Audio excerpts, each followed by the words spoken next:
गुरुजी राधे राधे। गुरुजी मैं नोएडा से आया हूँ, जितेंद्र झा नाम है हमारा, और हमारी पत्नी भी आई है साथ में। गुरुजी यूट्यूब पे हमारी पत्नी आपको बराबर देखती है और मैं भी कभी कदाल देखता हूँ, गलत नहीं है, कभी कदाल देखता हूँ। तो गुरुजी हम दोनों में मिसअंडरस्टैंडिंग टाइप का हो चुका है और मैं तकरीबन 3-4 महीने से बहुत परेशान हूँ। कभी कदाल दोनों इंसान अपने आप को लगता है जो मैं कुछ कर लूँ तो कभी मैं कुछ कर लूँ। उनका कहना ये है जो आपका किसी के साथ अफेयर है। आपका? हाँ मेरा, लेकिन ऐसा कुछ नहीं। कहाँ पत्नी आपकी? ये साथ में आई गुरुजी। बात कराओ, पत्नी कहाँ है? ले आओ इनकी पत्नी। अंशु थोड़ा आइएगा। क्या नाम है? अंशु झा। अंशु? हाँ। अंशु जी हाजिर हों। कहाँ है अंशु? ये पीछे बैठी हुई है। मैं अभी जस्ट आया हूँ नोएडा से, तो आपका लरबार लगा हुआ था। कहाँ अंशु? हाथ उठाएं। हाँ अंशु आयुष बुला 2 बालक है हमारे। जल्दी लेके आओ, इस तरफ से आ जाना। जल्दी जाओ। तो ये ऐसा लगता है जो मतलब बड़ा बेचैनी हो जाती है कभी कदा। चलो बात करके समझाए। कहाँ? हाथ उठाओ अंशु जी।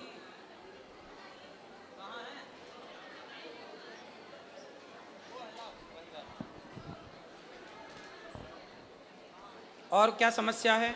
और समस्या यही है जैसे तो आपकी पत्नी आपको संदेह की दृष्टि से देखती है? हाँ प्यार बहुत है दोनों आदमी। तो अच्छा ये बताओ, तो आप क्या, आपका है किसी से चक्कर? नहीं गुरुजी, गलती हमारी है। गलती कहाँ है ये मैं बता रहा हूँ क्लियर, सब पूरे समाज के बीच में। मैं कभी कदाल आपको मदिरा सेवन करता था पहले शराब पीते थे जी। मैंने छोड़ दिया उसको। दूसरी बात ये है गुरुजी, जो जब जहाँ मैं रहता था बहुत दिन तक, वो 15-16 साल से रेंट पे रहता था और थोड़ा निम्न वर्ग का हूँ, कुछ नहीं कर पाया साथ रह के वहाँ पे। तो एक पड़ोसी आ गई वहाँ पे, पड़ोसन आ गई। हाँ पड़ोसन आ गया। उनकी माँ और बेटी दोनों था। उनका कैरेक्टर अच्छा नहीं था। तो ये 2-3 मतलब 6 महीने के लिए गाँव गई थी। 3-4 महीने के लिए गाँव गई थी और उस दौरान हमने उनको 1-2 बार टोक दिया किसी मैटर लेके, जो कभी कपड़ा पसरा हुआ है तो हाँ जी थोड़ा कपड़ा उठा लो, कभी ये उठा लो, बस इतना ही। और हमारे बगल में जो बंदा था वो नेपाल का लड़का था, उसके साथ उसकी गलत मतलब वो थी, रिश्ते थे। हाँ। और जब ये आई वहाँ पे तो उसने क्या किया, मेरे को बोल दिया अंकल कब खाली करोगे आप, बस इतना। अब इनके दिमाग में ये बैठ गया, जो पहले अंकल नहीं कहता था अब अंकल क्यों कहता है, क्यों बार बार ये करता है। और कंपनी में भी काम करता हूँ तो इस तरीके का अंडरस्टैंडिंग होती है। बात कराओ पत्नी से। क्या नाम है आपका? अंशु झा सर। आप ठीक हैं? हाँ ठीक हूँ। तो आपके पति अच्छे हैं? हाँ अच्छे।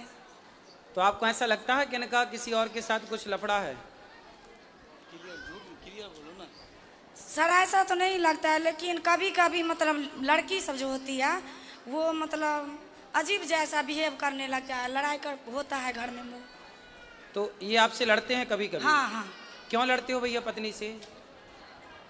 गुरुजी कभी कदाल ऐसा होता है, मैं जो नौकरी करता हूँ वो एक्सपोर्ट हाउस होता है, गारमेंट लाइन है, उसमें लड़कियाँ मर्चेंट होती हैं, बहुत सारी की होती हैं।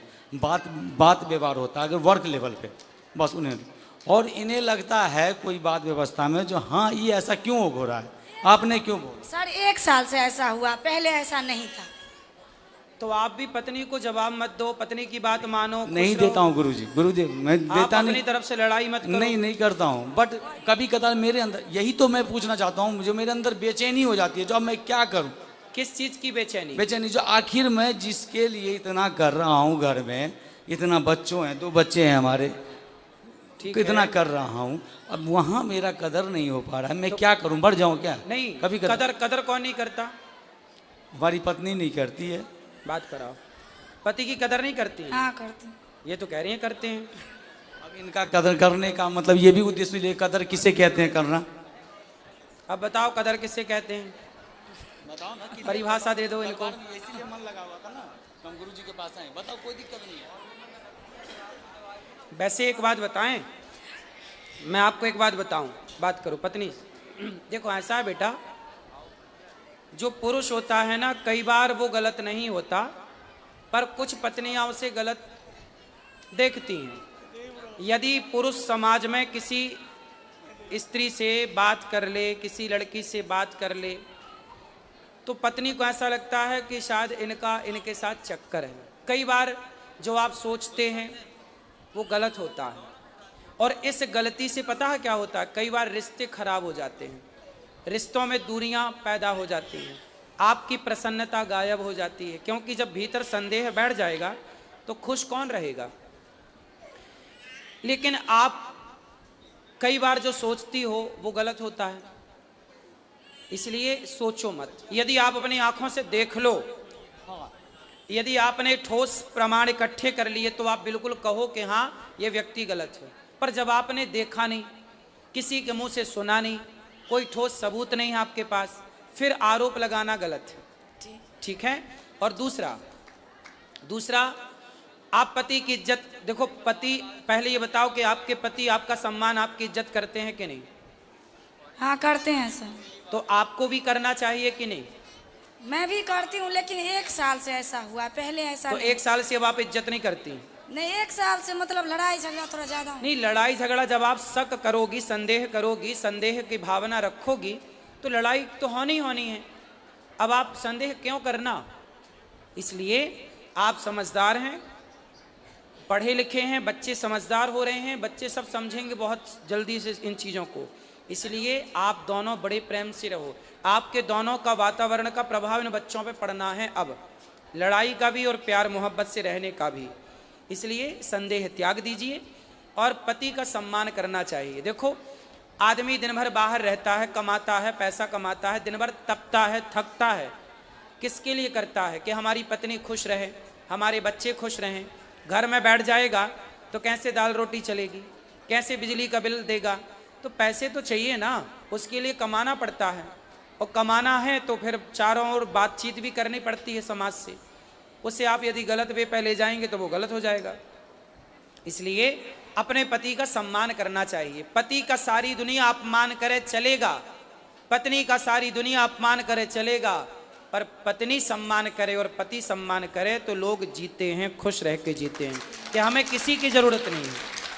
हमारी पत्नी हमारे साथ है, हमारा पति हमारे साथ है, फिर किसी की परवाह नहीं है। इसलिए आप दोनों स्तंभ हैं, आप दोनों से ही आपके बच्चे हैं, आप दोनों से ही आपका सुख दुख है। आपकी मांग में सिंदूर है ना, वो आपके पति से है। आपके गले में मंगलसूत्र है ना, वो आपके पति से है। ये बच्चों की जो इच्छाएं हैं ना, वो एक पिता से पूरी होती हैं। इसलिए जब तक पति होता है ना बेटा, तो बहुत कुछ होता है, और पति नहीं होता ना तो कुछ नहीं होता। इसलिए पति की इज्जत करना चाहिए और पत्नी की इज्जत भी करना चाहिए। आपको भी अपनी अर्धांगिनी का पूरा ख्याल रखना चाहिए। और पति और पत्नी ये दोनों साइकिल के पहिए की तरह होते हैं। एक भी यदि बिगड़ जाए तो साइकिल चलती नहीं है, रेंगने लग जाती है। तो आपकी ज़िंदगी बिंदास चले, किसी के भड़कावे में ना आओ, किसी के कहने पे ना आओ, और आप खुश रहो। अब आप भी खुश नहीं हो, वो भी खुश नहीं है, आप दोनों खुश नहीं हैं तो आपके बच्चे खुश नहीं हैं। क्या होगा? धीरे धीरे आपके अंदर एक चिड़चिड़ापन पैदा हो जाएगा, इनके अंदर होगा, धीरे धीरे वो लड़ाई झगड़े में बदल जाएगा, फिर बच्चे उस माहौल में रह के वो दुखी हो जाएंगे, पूरा घर बर्बाद हो जाएगा। तो पक्का वादा करो कि आज से पति का सम्मान करेंगे और उन पे संदेह नहीं करेंगे। करोगे? नहीं गुरु। यदि करना है संदेह तो ठोस प्रमाण के साथ, ठीक है? और आपको भी इन्हें विश्वास दिलाना चाहिए, बिल्कुल कि दिलाऊंगा, आप बिल्कुल गलत नहीं हैं। बिल्कुल दिलाऊंगा गुरुदेव। यदि पत्नी को संदेह है, हाँ। तो पति का धर्म है कि वो उसके उसको संदेह को दूर करना हर और स्टेप कैसे पे दूर करेगा? करेगा। विश्वास जीत कर करोगे? बिल्कुल करूंगा गुरुदेव, ठीक। क्योंकि यही हमारा जिंदगी है, यही परिवार है। ठीक है। एक छोटे से गांव में एक बुद्धि औरत रहती थी जिसका नाम था रीना। रीना बहुत दयालु और मददगार थी और गांव के सभी लोग उसे बहुत पसंद करते थे। लेकिन रीना की एक बड़ी समस्या थी, उससे हमेशा डर लगता था कि वह अकेली है। एक दिन रीना के गांव में बाहर एक पेड़ के नीचे एक छोटा सा बच्चा रो रहा था और लग रहा था कि वह बहुत भूखा है। रीना को उस बच्चे पर बहुत दया आ गई और उसने उसे अपने घर ले जाने का फैसला किया। रीना ने बच्चे को खाना खिलाया और उसे गर्म कपड़े पहनाए। उस बच्चे का नाम रखा अमन। रीना और अमन बहुत खुश थे, एक और साथ बहुत खुश थे। लेकिन कुछ समय बाद रीना को पता चला कि अमन के माता पिता उसे ढूंढ रहे हैं। रीना ने अमन को उसके माता पिता को वापस लौटने का फैसला किया। अमन के माता पिता बहुत खुश हुए थे कि वह अपना बच्चा वापस ले आए। रीना ने उनसे कहा कि हमेशा अमन को याद करेगी। अमन के माता पिता ने रीना को धन्यवाद दिया और कहा कि वह हमेशा उसकी दयालुता के लिए अमन आभारी रहेंगे। रीना ने कहा कि वह हमेशा अमन को याद करेगी और वह हमेशा उसकी मदद के लिए तैयार रहेगी। नितिका दयालु और मदद करने से लोगों को खुशी मिलती है। जेनेटिक एसआई की सूचना फिलहाल एयरपोर्ट के तौर पर उपलब्ध है। दोस्तों कैसी लगी ये वीडियो? अगर वीडियो अच्छी लगी हो तो वीडियो को लाइक एंड चैनल को सब्सक्राइब जरूर करें। थैंक यू, धन्यवाद वीडियो देखने के